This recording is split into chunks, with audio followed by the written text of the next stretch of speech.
Confederation of state government employees এই মলয় মুখোপাধ্যায়রা যে DA মামলাটি করেছিলেন সেই মামলায় ছবার জিতেছে। আজকেও দেখবেন আদালতে সে কথাই বারবার উল্লেখিত হয়েছে এবং যে আদালতের যে নির্দেশ সেই নির্দেশের উপর কোনো স্থগিতাদেশ ছিল না, শুধুমাত্র যে কন্টেম্প প্রসিডিং সেটি শুধুমাত্র অন্তর্বর্তীকালীন স্থগিতাদেশ ছিল এই এসএলপিতে। কিন্তু আজকে আদালত একদম দায়িত্বহীনভাবে প্রথমে বলেন 50%, পরবর্তীতে আদালত যে নির্দেশ দিলেন সেটি হচ্ছে 25% ডিএ ইমিডিয়েটলি রিলিজ করতে হবে, আদালতের যে নির্দেশ রয়েছে।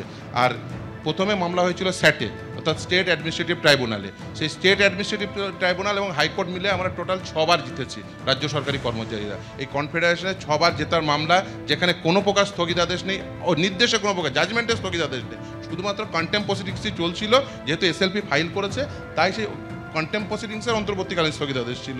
প্রথমে রাজ্য জানায়, আজকেও দেখবেন জানিয়েছে যে 40,000 কোটি টাকা আমাদের সর্বমোট রিলিজ করতে হবে। প্রথমে 50% বললেও আজ আদালত আলটিমেট নির্দেশ দেন, অন্তর্বর্তীকালীন নির্দেশ দিলেন যে না, আমাদের 25% ডিএ রিলিজ করতে হবে। ফলে অর্থাৎ রাজ্য সরকারের যে হিসাব, তাদের যে হিসাব সেই মোতাবেক প্রায় 10,000 কোটি টাকা রাজ্য সরকারি কর্মচারীদের দিতে হবে। আমরা তো এই কথাই বলে আসছিলাম যে রোপা রুলস 2009-এ নির্দিষ্টভাবে বলা আছে যে ডিএ দিতে হবে অল ইন্ডিয়া কনজিউমার প্রাইস ইন্ডেক্সের সঙ্গে সাযুজ্য রেখে। এবার এই all India consumer price index সেটি লেবার ব্যুরো, সিমলার লেবার ব্যুরো প্রতি মাসেই দেখবেন রিলিজ করে। ফলে এই all India consumer price index এই মূল্যবৃদ্ধির সূচকের সঙ্গে সাযুজ্য রেখে যে ডিএ দিতে হবে এবং আজকের অন্তর্বর্তীকালীন নির্দেশের ফলে অন্ততপক্ষে এটুকু বোঝা গেল যে আমাদের যে কন্টেনশন ছিল সেটা রাইট ছিল এবং DA all India consumer price ইন্ডেক্সের সঙ্গে সাযুজ্য রেখেই দিতে হবে 1982-কে বেস ইয়ার ধরে, সে কথাই রোপা রুলস 2009। কিন্তু রাজ্য সরকার তো বললো তারা বাধ্য নন কেন্দ্রীয় সরকারের হারের দিতে, দুবারই দিতে হবে এরকম কোনো বাধ্যতা নেই।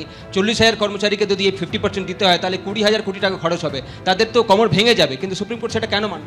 দেখুন, আমি বলি, ওনারা যদি দেখেন যে 5th পে কমিশনের যে রেকমেন্ডেশন, সেই রেকমেন্ডেশনে বছরে 2বার দেওয়ার কথা বলা আছে এবং এই 5th পে কমিশনের যে রেকমেন্ডেশন, সেই রেকমেন্ডেশনটাই রাজ্য সরকার অ্যাকসেপ্ট করে রোপা রুলস 2009 ফ্রেম করেছে।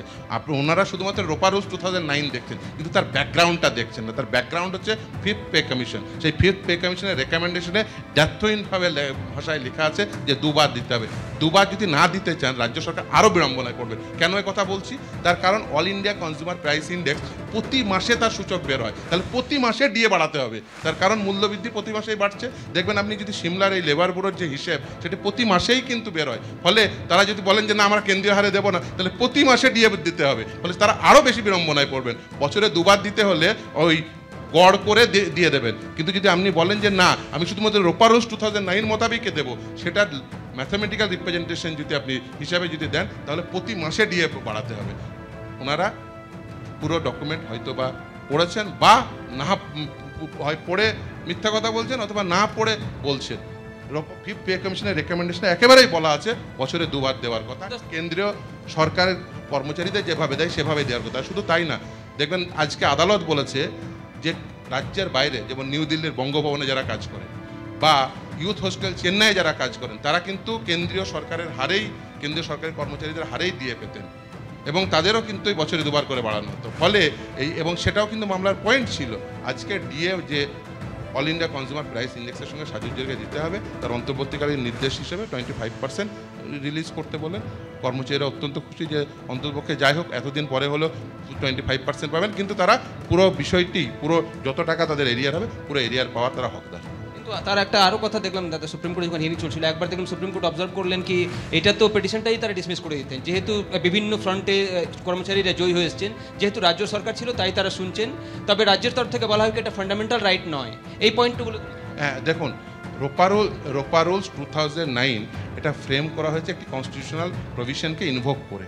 সেই রোপা রুলস 2009 অনুযায়ী আপনি বলতে পারেন এটা statutory right, obviously it's a statutory right, it's a legal right. আমরা এটা বলেছিলাম কনস্টিটিউশনাল রাইট। কেন বলেছিলাম, আদালত কেন গ্রহণ করেছিল? কারণ রোপা রুলস ফ্রেম করা হয়েছে আন্ডার আর্টিকেল 309।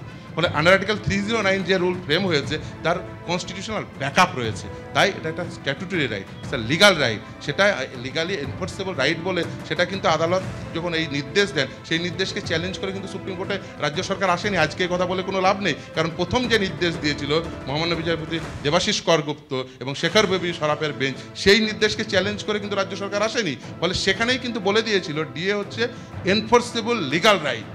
ফলে সেই আজকে রাজ্য সরকার এই কথা বলতেই পারেন না, তার কারণ সেই নির্দেশকে তারা গ্রহণ করেছিলেন, গ্রহণ করে তারা স্যাটে ফিরে গেছিলেন, কারণ সেই নির্দেশ এবং তার পরবর্তী যে রিভিউ দুটোতেই রাজ্য সরকার হেরেছিলেন এবং সেটিকে চ্যালেঞ্জ করে সুপ্রিম কোর্টে আসেননি, তারা স্যাটে ফিরে গেছিলেন, স্যাটেও হেরেছেন, স্যাটে রিভিউতে হেরেছেন, আবার হাইকোর্টে এসেছেন, হাইকোর্টে জাজমেন্টে হেরেছেন, রিভিউতে হেরেছেন।